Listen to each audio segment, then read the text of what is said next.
Hello guys, today I want to show you how to add MP4 file to Webflow.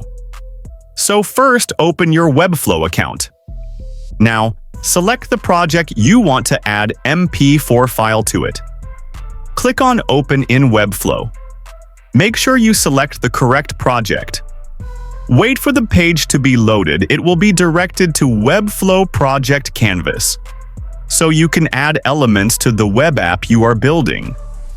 And after that, head over to the left side, click on Add Element, search for Video, and select this video template and drag and drop it when you want to locate it to the page. So, for example, let's put it in top of the text here and add. And that's it, guys. Successfully added a video to Webflow. Just make sure you add URL for the project. For the video you want to add, for example, YouTube or Vimeo video, and add a title to the video.